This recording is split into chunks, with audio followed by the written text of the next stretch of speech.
Karen's voice cracked the morning like a whip, shrill and venomous, as she berated my kids for daring to exist.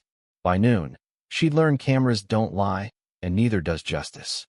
In the quiet cul-de-sac of Maple Grove, where picket fences and manicured lawns whispered suburban perfection, Karen Withers was the self-appointed queen. 50-something, with a perm as unyielding as her attitude, she waddled through the neighborhood like a dictator inspecting her fiefdom. Her HOA rulebook was her scepter, waved at anyone who dared plant a non-approved shrub or, God forbid, let their kids play too loudly. Karen wasn't just heavy, she carried her weight like a badge of superiority, her chins quivering with every sanctimonious lecture. To her, Maple Grove was her empire, and my two kids, Emma and Liam, were apparently her latest rebels. It started on a Saturday, the kind of crisp fall day where the air smells like leaves and possibility. Emma, 9, and Liam, 7, were at the park across from our house, a small patch of swings and slides that Karen patrolled like a vulture. I'd let them go play, trusting the neighborhood's illusion of safety, while I sipped coffee on the porch. Then I heard her voice, like a foghorn, cutting through the laughter. "You little brats. This isn't your personal jungle gym. Get off before I call the cops." I bolted upright, coffee sloshing onto my jeans. Through the park's chain-link fence, I saw Karen towering over my kids, her sausage fingers jabbing the air. Emma clutched Liam's hand, her eyes wide with fear, while Liam's lip trembled. A few other parents lingered nearby, frozen, their faces a mix of shock and resignation. Karen's tirades were legendary, but this was my family she was targeting. My blood boiled. I sprinted across the street, heart pounding. "Karen, what's going on?" I demanded, stepping between her and my kids. Her eyes narrowed, sizing me up like I was another rule-breaking peon. "Your spawn," she spat, "are ruining the park. They're too loud, too reckless. I'm sick of it." Her voice dripped with contempt, as if my children were vermin. Emma whispered, "Mom, we were just swinging." Liam was crying now, his small frame shaking. I hugged them close, glaring at Karen. "They're kids, Karen. They're playing. Leave them alone." She scoffed, folding her arms. "This is a community, not a daycare. I'm the HOA president, and I say they're a nuisance. You'll be hearing from the board." She turned on her heel, her floral muumuu flapping like a battle flag, and stormed off. The other parents avoided my gaze, scurrying away like roaches in daylight. I took Emma and Liam home, their joy snuffed out, and my anger simmered into something colder, sharper. Karen didn't know I'd been preparing for her. A month earlier, after she'd fined me for a non-compliant mailbox, it was 1 inch too tall, I'd installed security cameras around my property. They were discreet, high definition, with a clear view of the park across the street. I'd had enough of her bullying, her petty power trips. The cameras were my insurance, and now they were my weapon. That night, I reviewed the footage.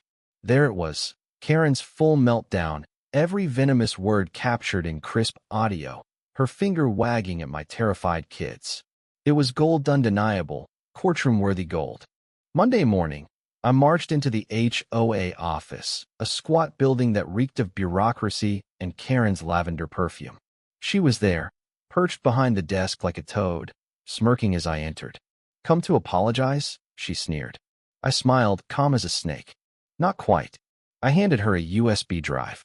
"This is you, screaming at my children.